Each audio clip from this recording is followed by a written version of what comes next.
welcome to another edition of ACB Caribbean Coach's View. This afternoon, we're going to be having a look at, the reintroduction of school sports. Obviously after COVID, school sports is now back, but we're going to talk to a couple of people about what's happening in schools, what can we expect going forward. But before we do that, we will let you know the people who are behind of us. So we'll tell you who our sponsors are. Our platinum sponsor, ACB Caribbean, Simply Smarter Banking. For 44 years or more, they've partnered with Parish League Cricket here in Antigua and Barbuda. So for all your banking and financial needs, it's ACB Caribbean. You need to visit them today. Brands for Less, your all-in-one store.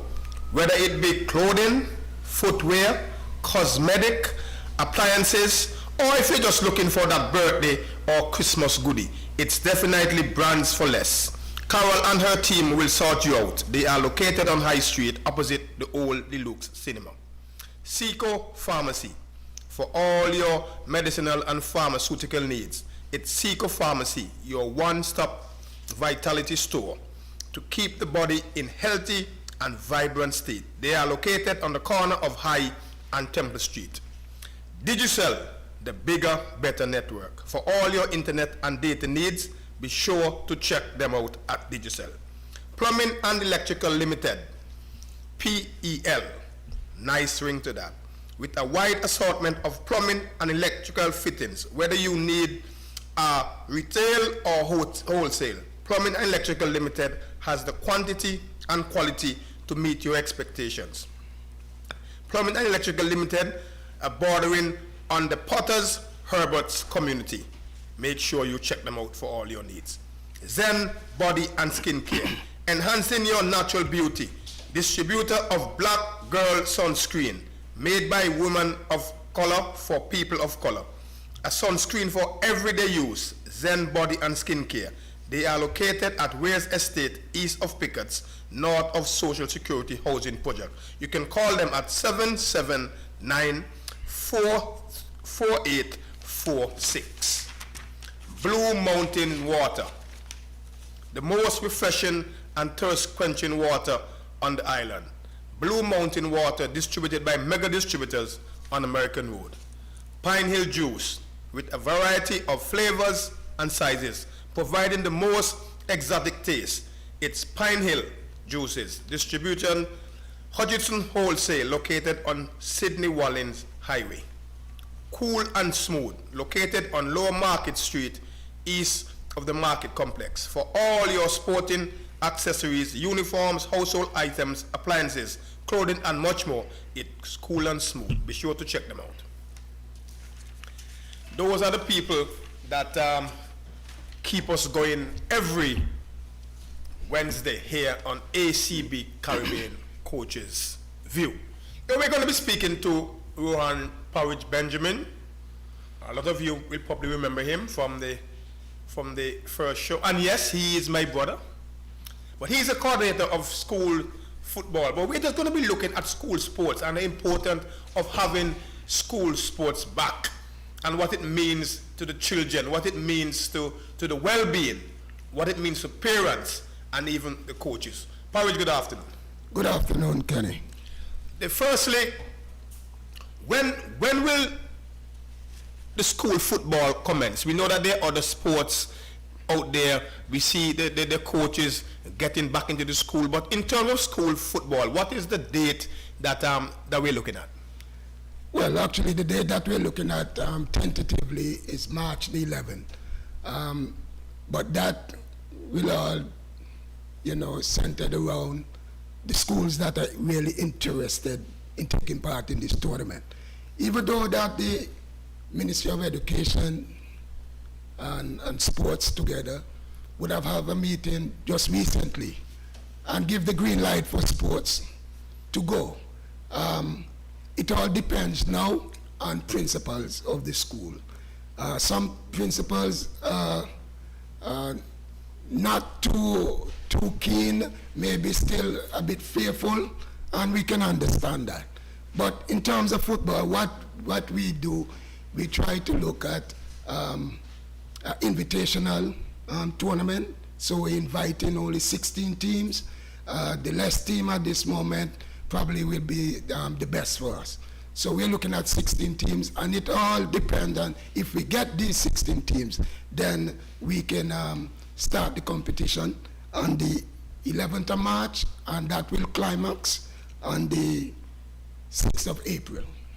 What about the coaches in the school? How do they pick themselves up? They have been around, not too sure what is going to happen, and then all of a sudden we hear that school sports is back. How do the coaches now go around and get the youngsters interested, encourage them to get back into school sports? And what is the message going out from the coaches to these youngsters to take home to their parents? Well, the thing is that even though with the lockdown going back to last year, especially in the last term of last year, I would have been a bit proactive and asked the coaches to go into the schools to work along with the PE teacher and use that opportunity to introduce new persons to football and those that are there to keep training. It's not that they're training as a team, but from time to time when they have these physical education classes, they will use that opportunity to do some coaching. So they would have a bit of head start, I believe, more than the other sports. So at this present moment now, they now start to, train as a team. We ask that only 12 persons that they train at a time. Basically, the team will have a cap of 12 players, because the tournament will be 7 versus 7, which include 2 female on the team at all times, or on the field at all times. So then and therefore I would say that it is going okay in terms of the coaching. It's just that the principal will have to buy into what we actually are doing. It seems like it is going to be a bumper period. I'm hearing that a lot of the sports that the hierarchy they want to bring back. For instance, cricket football in March. How are the coaches going to share these athletes? Because a lot of the athletes play more than one sports for these schools, and we know football got its season, cricket got its season, and other sports. So how are we going to share these athletes? Well, the thing is that if I go back a bit, we have primary school cup and we have the secondary school competition. And what we try to do is, divide them in a way that in the first term of the school year, that's where we run our secondary school competition.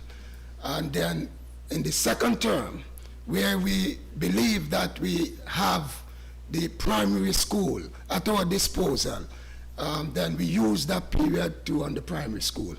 And we have to understand that our sports is still seasonal. Cricket, we have cricket and we have football, and both share the same field.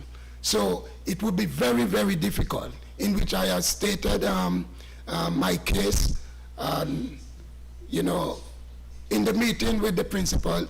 I think 2 principals were of the view that we should try to do something for the seniors, but it would be very difficult.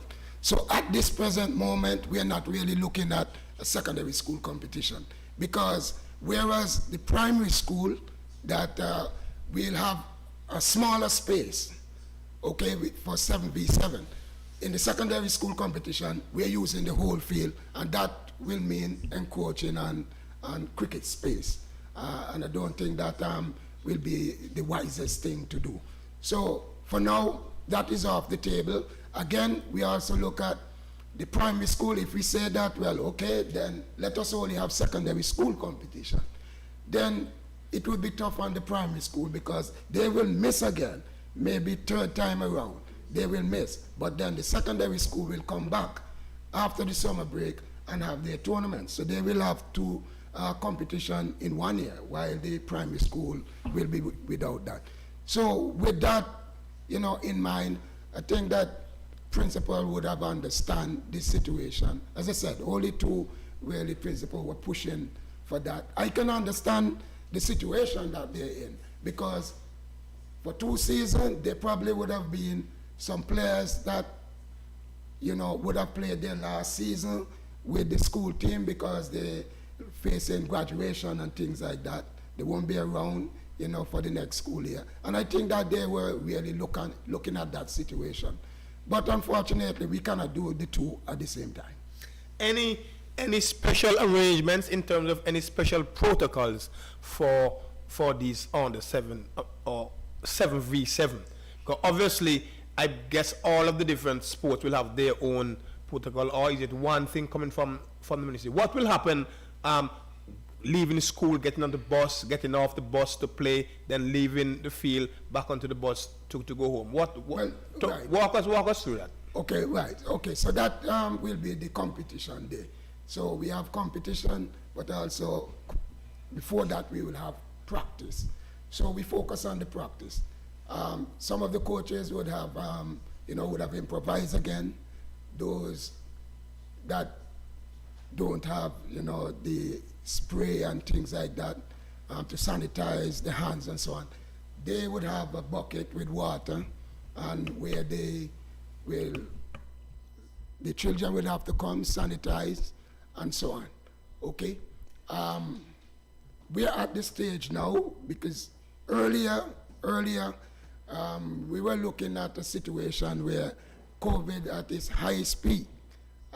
The protocols were different, but because of the relaxation, we think that the sanitizing of the hands and so on is critical. In terms of the ball and so on, we are not including that in terms of that the ball maybe go to the side, a case where we'll always have to sanitize the ball. That is not the period we're looking at. So at the match now, when the bus comes, the school would have their temperature gun to check the temperature and so on. So before that, youngster get on the bus, they check the temperature. As I mentioned, only 12 person plus the coach or manager, and we'll go to the venue. Now, the question is, should we play in enclosed area? Now, it's very difficult to do that. And we'll have 4 teams in the particular area because whereas we have, I said that we have the 16 team, they will be grouped in groups of 4, and we play in different areas. Okay, so at the venue again, there will be a station where they sanitize again, and each team will have a designated area where they must stay. As soon as the matches are completed, then they have to leave, get on the bus, and leave. These are for the preliminary matches. Okay? When we go on to the finals, which is one venue with 8 teams, then basically we'll have the same setup, but the 8 teams will be in different locations at that particular venue. Our venue used to be the Rising Sun. We're in negotiation now with the Football Association to use the technical center, which is an enclosed area. Even though that we would like to have some spectators, we are still looking at having these finals in an enclosed area. So there is some level of protection, but we know at the same time that these children are out there and they're playing, but we still cannot take any chances. We still have to keep our protocols together. On the field of play quickly, that we're saying that we don't want high fives and things like that. We don't want any changing of jersey and things like that. We don't want spitting on the field. We try to, put these in the rules and avoid these children doing these things. So you mentioned the first round matches, the preliminary matches. What happens when they play at a venue that is not enclosed and the ball goes out of play? Should people will people be notified that they shouldn't touch the ball and these type of things? Well, the thing is that what we have multiple balls around. If a ball go out of really out of play, then we get another one in. maybe then we could sanitize it, wash the ball, so on. But I'm looking at a situation where these children are playing all over the place. They're playing football, the ball go all over the place, everybody touch the ball. But at the same time, we still want to put these measures in place, that the ball goes out of play and somebody, touches the ball, a spectator or what, then we should have multiple ball. We also have a wash station that they can sanitize the ball. Now, what happens then between now and March? What happens? Well, training is actually going on now. Each one of the coaches, I give them up to Monday for all schools to confirm that they're taking part. I know that one coach would have informed me that two principals of two primary schools on the south side, they are a bit skeptical about having the children play. I will have to go out there and have a word with them this week, to see if I can convince them that it is important that these children go back to sports, get back into sports.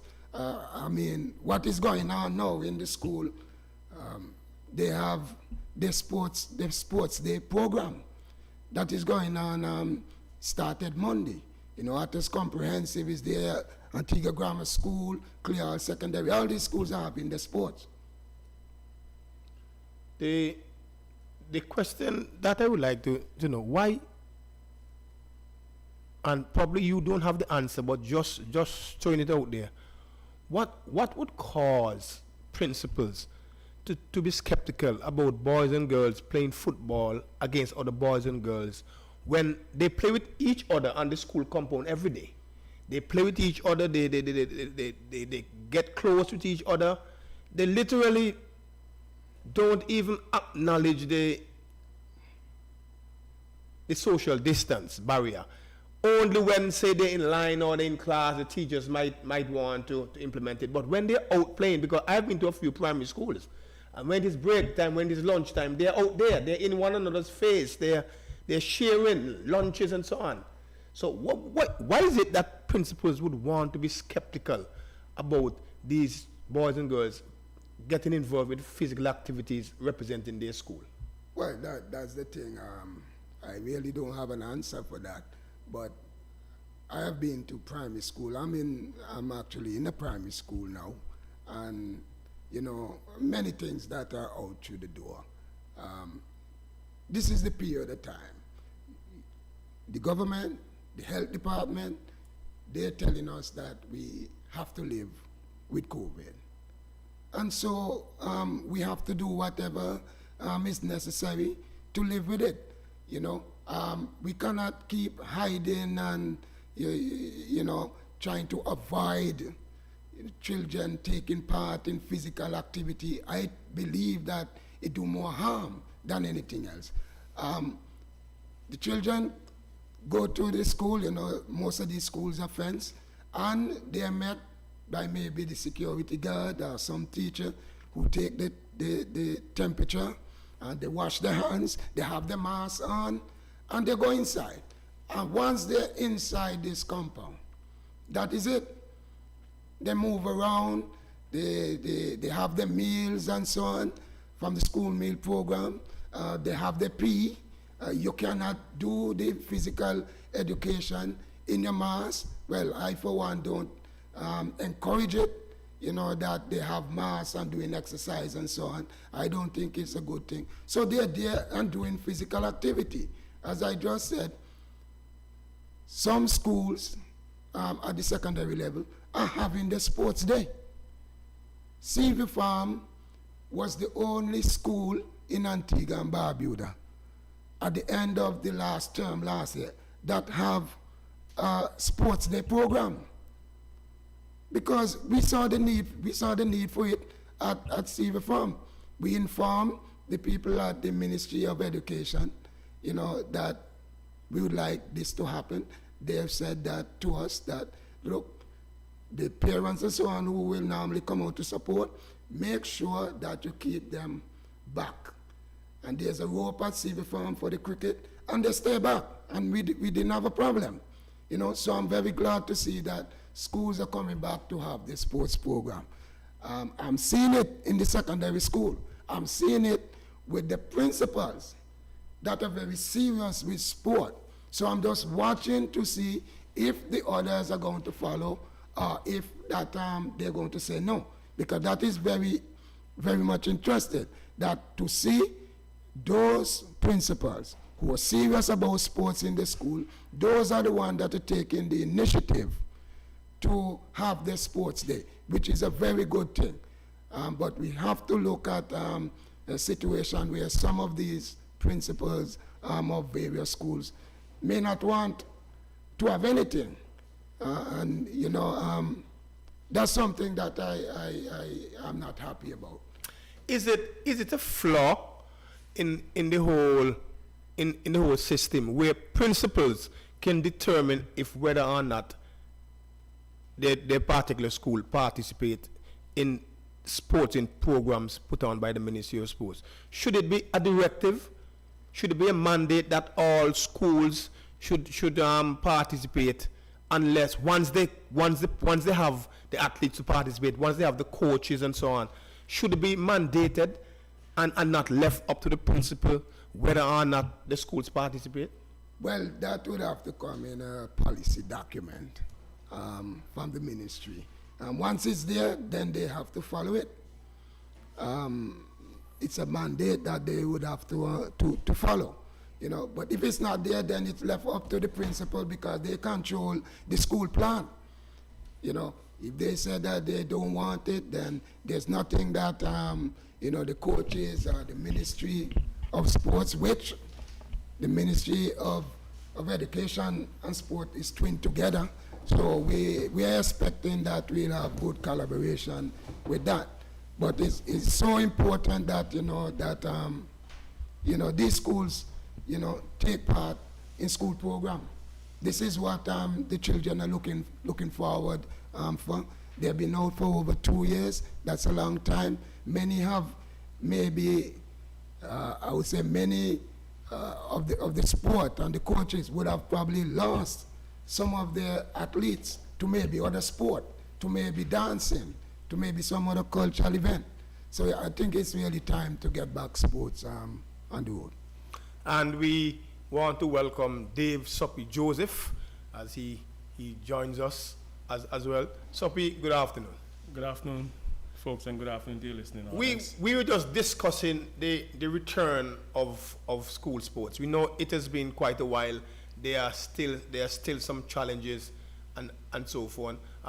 What is it like to see that the school sports now back? How important from your view you think this is to the athletes, to the schools, and even to the ministry? How significant is that to get sports back into the schools? Well, it's in my view, it's very important to get school sports back up and running. And it's very important for the kids, they say the athletes.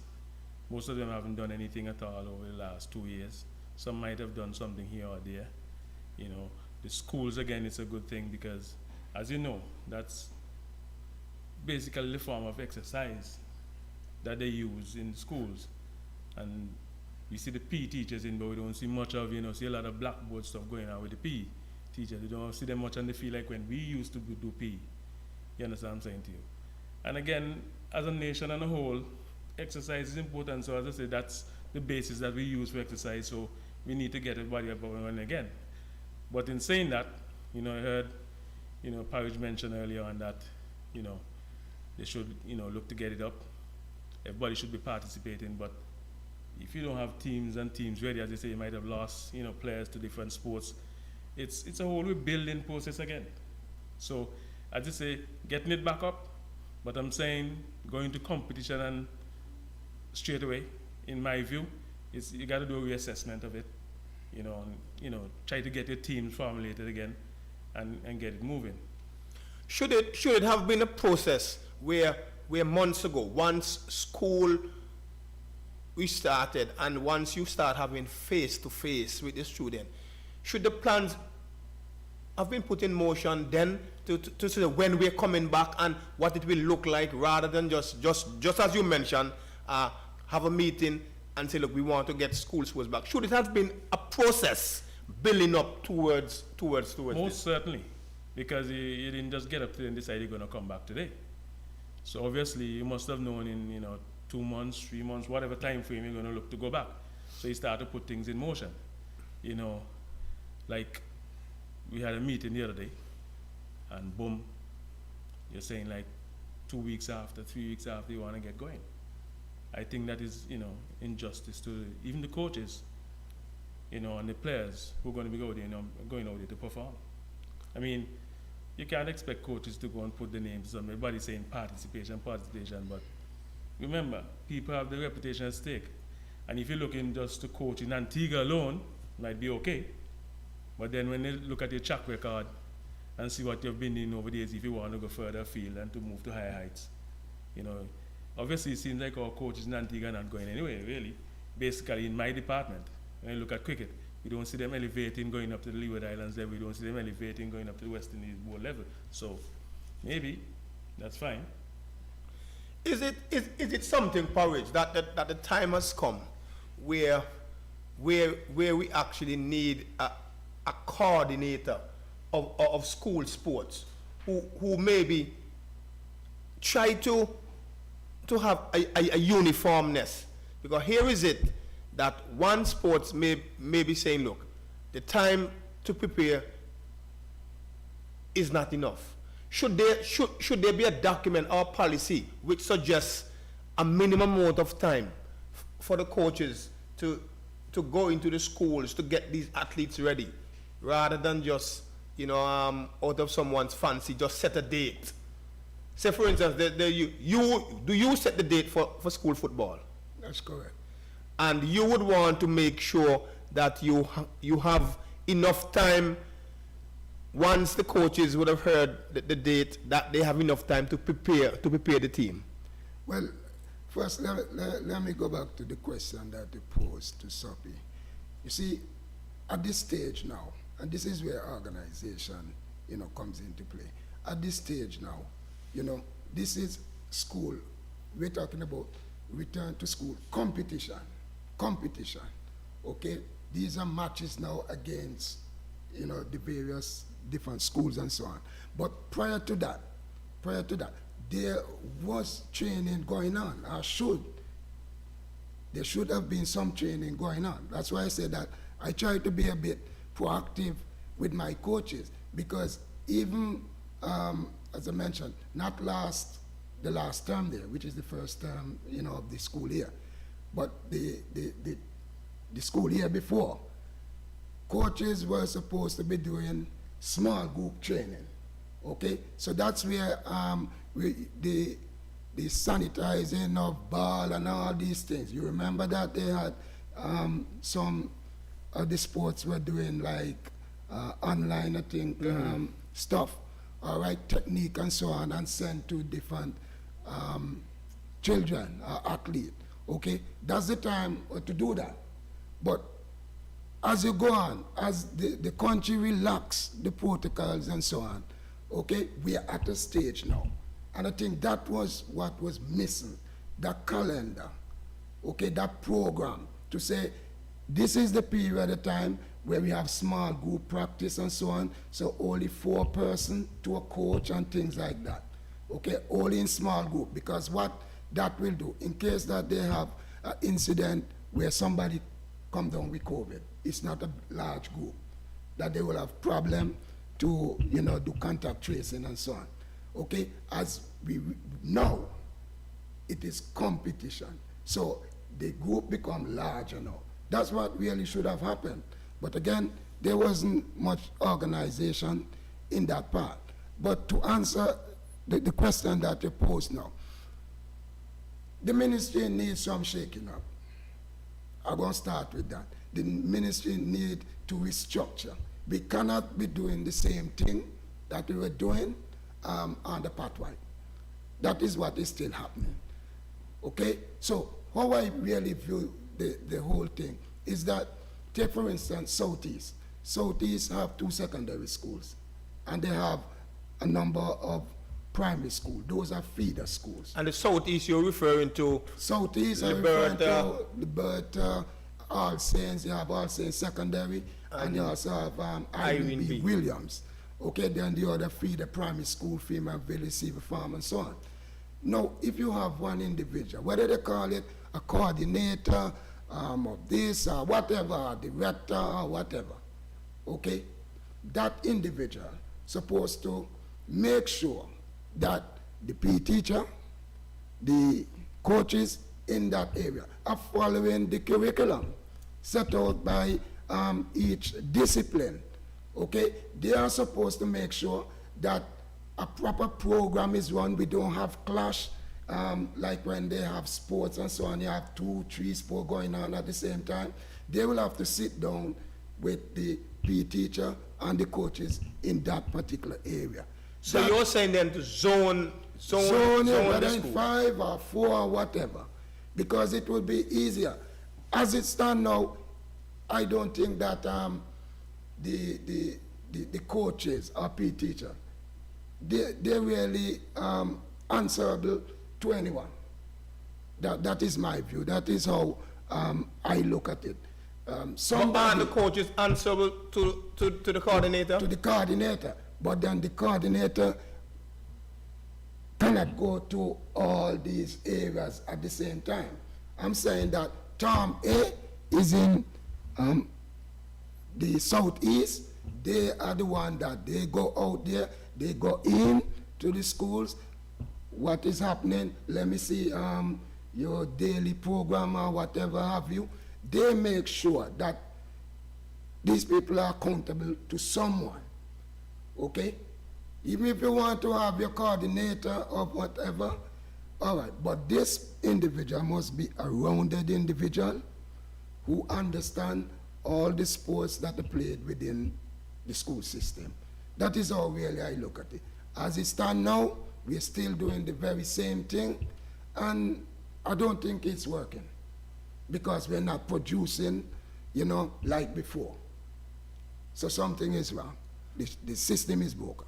How can we make the system better, Sophie, in terms of, when I look and listen to you explain, and I listen to Parish explain, obviously there was nothing leading up towards the competition. There was nothing leading up towards the competition. In terms of the overall structure, we're not just looking at one particular sport.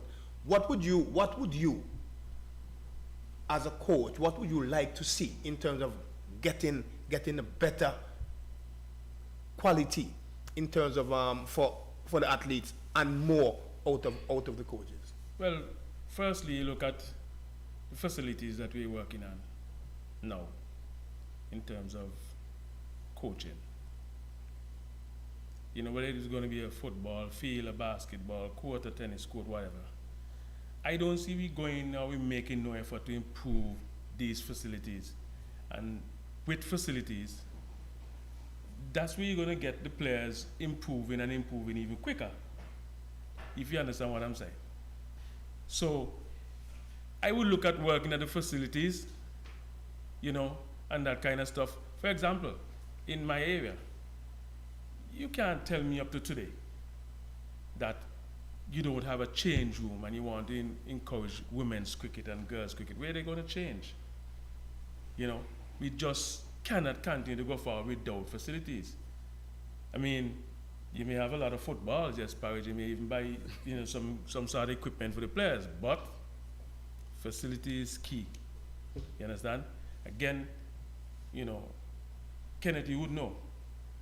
Good pitches in our area in terms of cricket. How do you know if you got good surfaces in football, you're going to get better players, better passes going across the field all over. You understand? When you have people refusing to cut a field and to prepare a pitch, how are you going to get better? I don't know. Those are some of my questions. Like, how are we going to get better without good facilities? Who should be responsible? I remember a couple of years ago, there was this whole program where all the schools had a PE teacher. And that PE teacher was more than a PE teacher. He was a part of staff, he or she was a part of staff. They knew all the students, they knew everybody. They were part of the whole system. And they were responsible for preparing the teams, making sure the school participated in as many sports as possible. And it was only one individual. And we had good results. Then there was a change where you had specialized coaches, where you have different coaches for the individual sports and so forth. That has now gone over 20 years. Who should be the one that do the reassessment and do the evaluation and decide that, listen, we have to do something different because this is not working? Well, as I said, the folks who are in charge, whatever name you want to call them, director, supervisors, whatever it be over the different, the sport in general, the school sports in general, they should be in charge. You should charter the course. You understand? You made a key point there that you said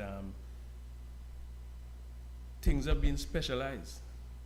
So what happens to like curators, groundsmen, all that kind of stuff? They should be specialized too. So you get a crew to deal with those stuff. You understand? I mean, I think Parish have to go and mark his own football fields in most cases. And that should not be happening. You understand? Do the coordinators of these different disciplines, do they make recommendations? Do they bombard the directors with these complaints? Well, Are the directors generally, the coordinators generally happy with the way that the program is? well, that's an excellent question for Parish because he's a coordinator. He'll be sitting in those meetings, so he probably might be able to answer. I don't know. Well, I answered the question earlier when I said that the place want to restructure. And I'm very honest with it. The place want to be restructured, okay? We need an organizational chart, who is responsible from the top, from the minister come right down, permanent secretary come right down to the groundsman, okay?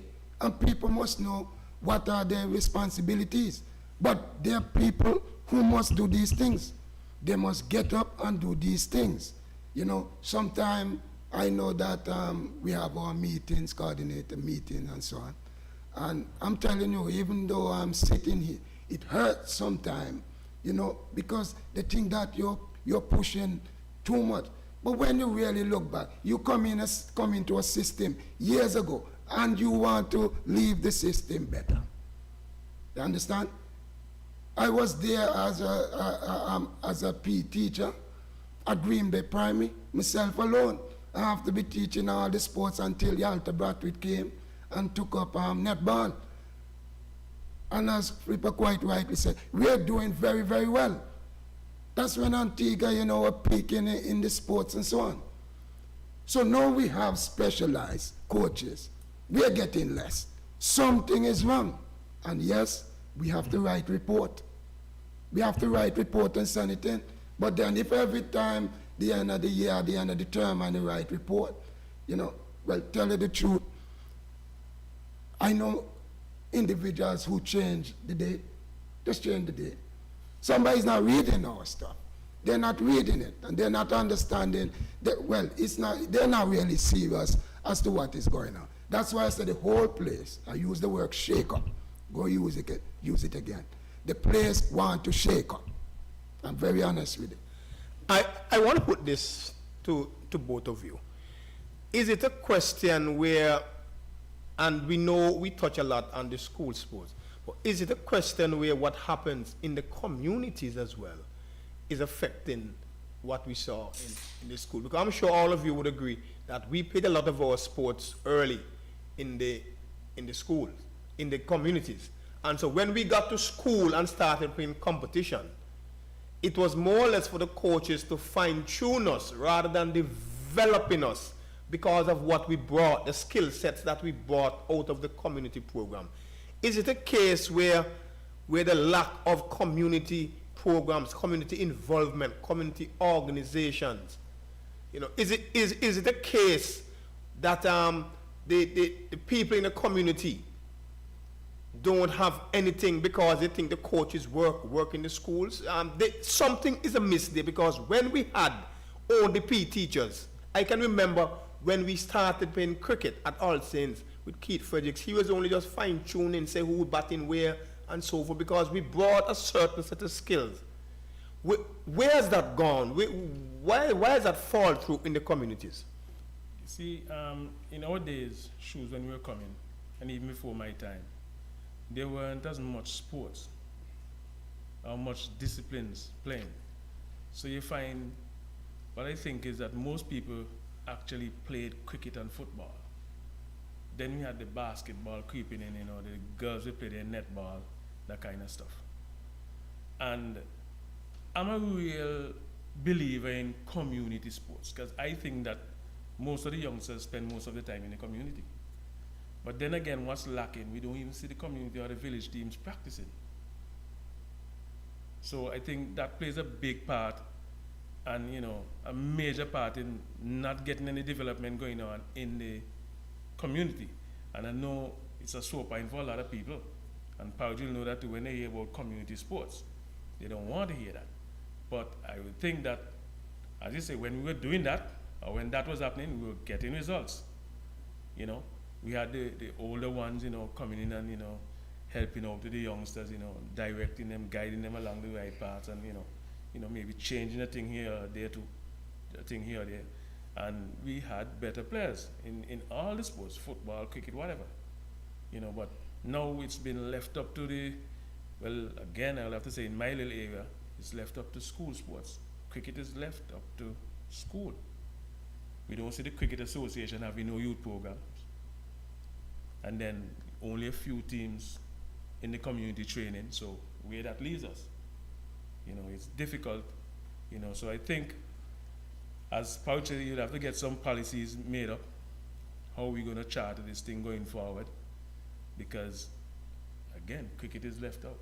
So you find these school guys who are playing in school league, they're going into the village teams and they're like the kings, with all sort of poor technique, you know, that kind of stuff. Not even a know-how to go about playing the game. Sometimes you watch them, you know. So that's my take on it. Well, I must say that one only have to just look back over their story, how you get involved in sports. And I just look back and I can see myself still playing. It doesn't take anyone. We saw the village guys playing and so on. And we you know, they were our role model. You know, I know this guy they call Gerald Firmly, and he have a little funny action with his bowling. And we run in, myself and Flipper saying that we are Firmly. You understand? And every opportunity that you get, you want to play. Then when you have to go to school now, you want to take the first bus. Get on the bus to go to school because you want to play cricket, if it's the cricket season, or you want to play football with a tennis ball in the auditorium. So all the time you're developing a skill. There's no PE teacher around. Nobody really showing you. I can remember one time, his name Elroy Adams, we call him Kiddy. We were, you know what I mean, holding the bat rag, you know what I mean? And he was the one who showed us. That was it. That was it. We pick up everything by learning, you know what I mean, our craft and so on, by just playing. Whenever there's the summer and so on, we're playing. And guava in, we go and get some guava, we go and get tamarind, and we eat and we drink water, and we back to playing. No, it's different. We cannot go back to that era because they have a lot of other activities around, or the cultural activities, or whatever. So the key now is the person or persons who are in the school, you know. So take, for instance, we have a young lady by the name of Lorraine Charles, okay? For heaven's sake, she's a PE teacher at Liberta. I don't know why, what was the reason that they moved this young lady and take her to Irene B. Williams, because she can organize everything for you, okay? The basketball coach come in, they're there. She's doing that. The important thing with her too is that she organizes in the community too. And that is what they want. Because the children are not just going to come out in the numbers like that. So now we have to go searching, looking for these children, pull them out of the school, get them into the little program in the community, and at the same time you make a big point that the associations have to have the youth competition. And that is one of the big failures in many of these associations in the country. They are looking at, oh, government are paying these coaches here, and they must develop the team. So if you notice that when a team go away to take part in national competition, and they probably may not do well, they point the finger straight at school sports. No, school sports is really for participation. That's what it's about. You take those who are really good and you put them into an elite program, whether it's the Ministry of Sport running it or the association. They go into the elite program. Those are the ones that we're looking for to represent the Antigua and so on. So I must say at this time, the key personnel in this whole thing is from within the school itself. We no longer can say unless, because if you check it, a lot of individuals is not giving back. They're not giving back for the community. They walk away from the sports at an early age, 36, 40, they walk away and that's it. So we have a problem right there. In other countries, people are putting back, something, that they can help the young players and them come forward. So that is really missing. When we were growing up, I can remember, like you said, lots of little leagues. We used to organize our own cricket matches, walk down the road and play against streets and so on. English Shab and so on. Had their own little football league and so on. And we do it. Now, the thing about it is that I remember a lot of people was giving Shipwreck a lot of praise and credit for the Shipwreck League. I don't. I like Shipwreck. I praise Shipwreck for what it does in terms of getting things done and so forth. The Shipwreck League, I think, was organized by Shipwreck. But Soppy, the people in the different villages who organize these teams find bus money every Saturday to get them down there, to get uniforms and so forth. They play a serious part as well, because Shipwreck stay down there and organize the league, but you need teams. And so when somebody from Williki bring a team down, when Parish bring a team down from Liberta, somebody from All Saints, they are the components as well that makes that league successful. So I think this is where the association probably fell down, where those leagues are now missing, because like Parish says, we don't have the people in the community who are doing that. And I think this is where the association should have picked up, because all they have to do is to employ one person and say, we want you to organize in the community, the youth leagues for us. All they got to do is reach out to the teams, reach out to Liberta. Liberta, we want to have a under 13 league, or we want to have a under 15 league, and so forth. If you're interested, come and get the registration forms. Because all you need is two communities to say, we have a team, and then everybody's going to want to join in. And I think it would have gotten better every year. But like Parish and yourself says, the associations believe that whenever they need a youth team, they call up some school coach and say, look, we're looking for some players to play on the 19, rather than having their own league where they could identify players and, like Parish says, put them in an elite program. And not just that, you would be creating a database, because you would know who was on the 13 last year and who isn't. So you're looking for on the 15 team right away. Some names come to mind.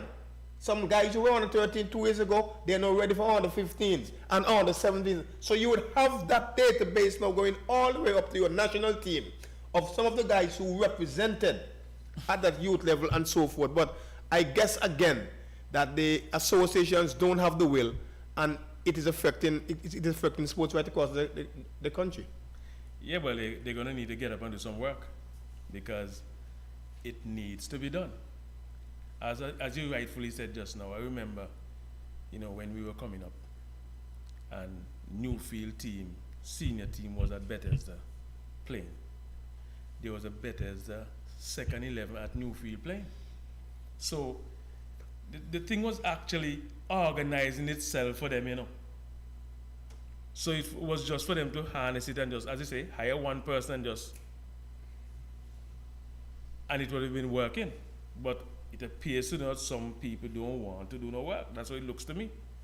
You understand? Everybody wants to have the nice, sweet success whenever Kankakov is playing a big football game here, when West Indies is playing a match here. They want to be in the setup, but they don't want to do any work. So, and I know it has to be done because we were producing players with this sort of format.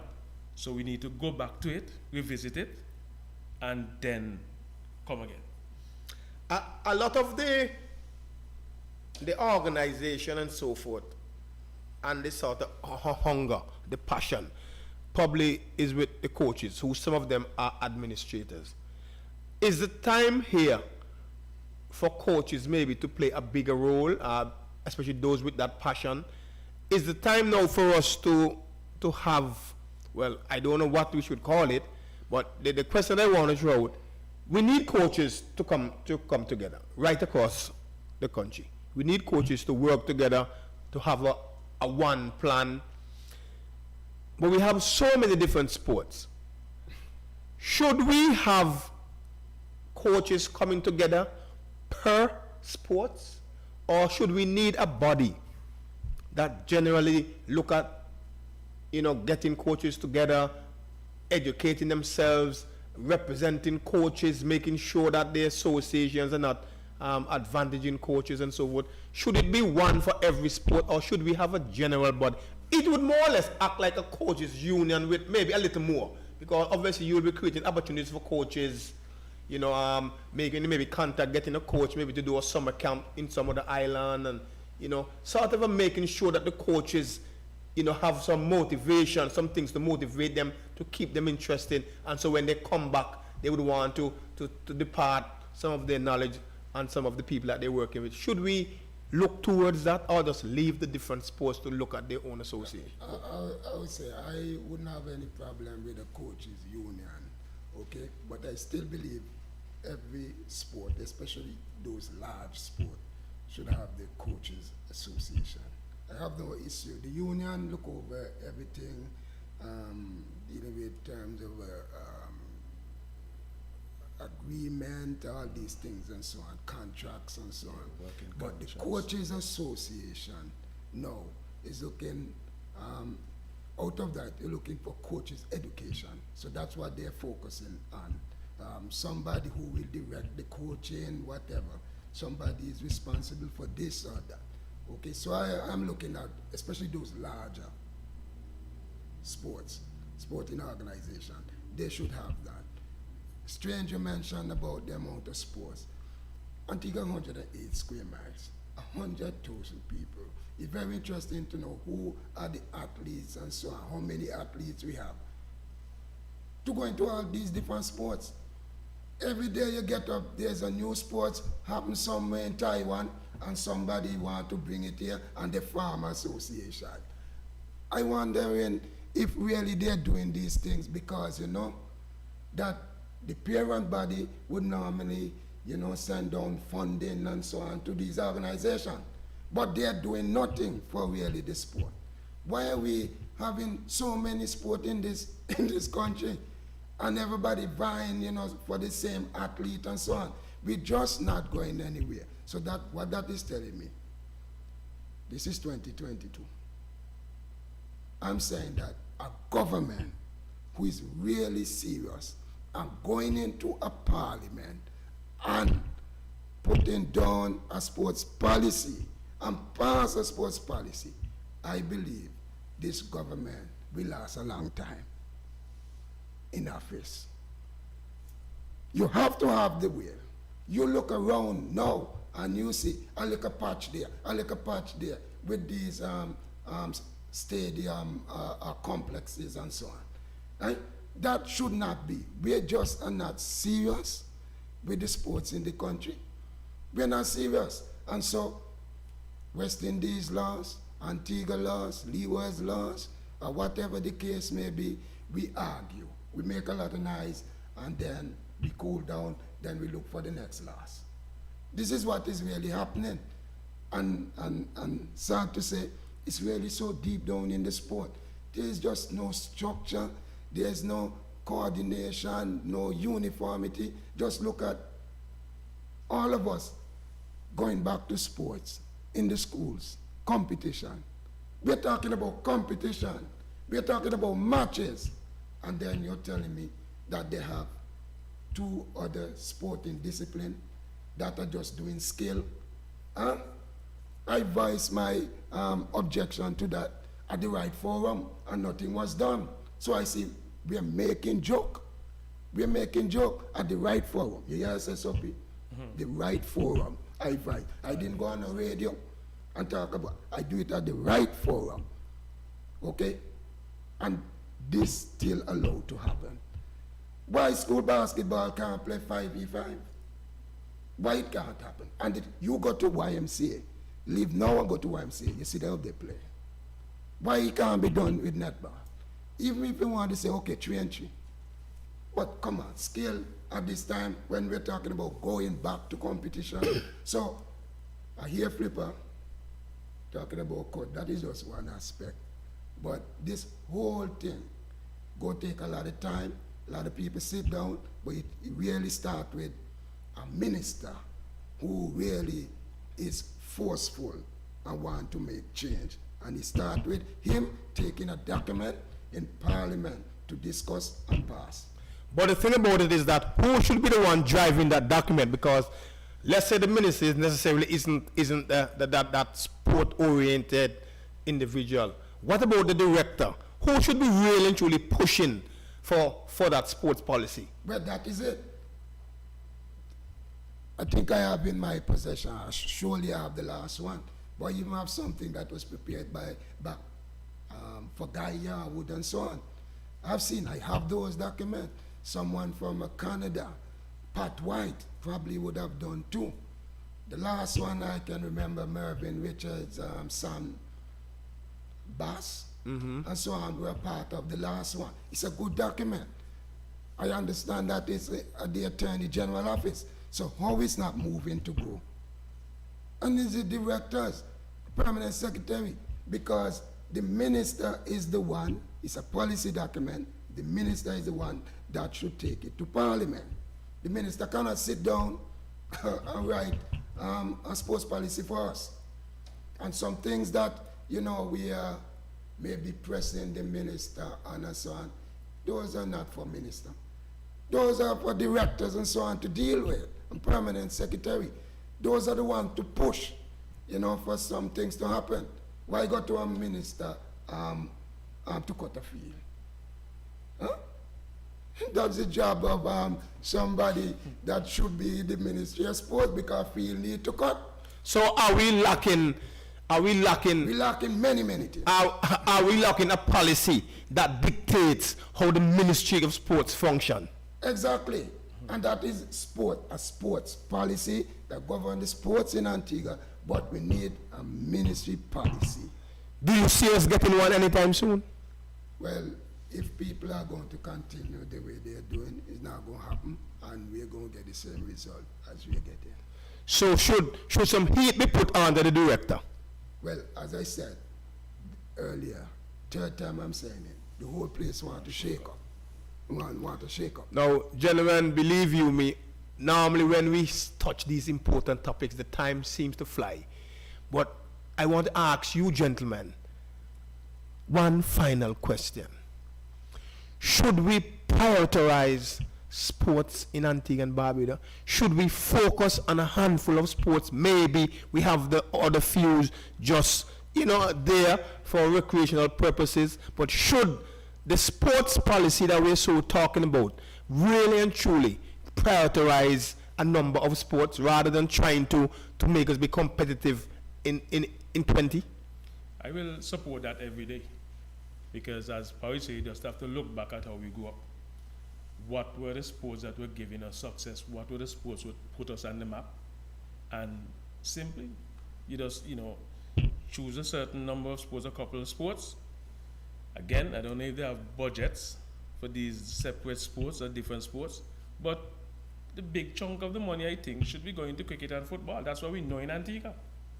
So, as you rightfully say, we need to select a handful of sports or maybe even less and work at them hard, because the more we can get guys to international level, it's going to be better for the country. And when we were getting the guys up to international level, the Vivs, the Andy Roberts, all those guys, we had things going on in the country in terms of tourism and all these kind of things. Antigua was out there in the map all the time. Porridge? Yeah, for the future, I see us having a person, a minister, who is responsible for sports alone. Sports. I don't want no minister and education twinning with sports and culture. And, there's too many things for this minister.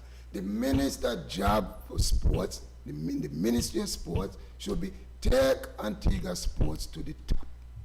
That is job. Okay? If he's not doing a good job, then he should be removed and somebody else go in place. But he should be only focusing on sports. Sports tourism, sports this, sports that. Focus on sports. And I agree that government funding should focus only on a small section of sports, small numbers of sports, maybe 5. I only include netball and so on, since it's the most, it is more or less for female-dominated sport. Okay? The others, I see them as, yes, recreation, a lot of them. We have golf and so on. We know that we have the elite program. Whatever is happening on the golf course with the youth program and so on. Tennis, have the tennis court, and government is putting in some funding. But the chunk of the money should come in those larger sports. And if we are very serious with sports, then I can tell the Minister of Health, then he shouldn't have a lot of problem. He'll have a healthy nation. A lot of people are playing and taking part in recreational activity, and that will bring down the wage bill for health in the country. Get rid of all these diseases and so on. Okay? That's the way to go. So the real way to go, we must have a sport minister for ourselves. All right, gentlemen, we want to thank you very much. That's where we're going to leave it for today. We want to thank all those who watched, listened, and participated in any way, shape, or form. Definitely, we believe today was definitely round one of what was an interesting discussion. We do hope that we'll have these two gentlemen in again so we can look further into how we can make sports in Antigua and Barbados better. From the coach's view, Kenny Benjamin saying, have a good afternoon.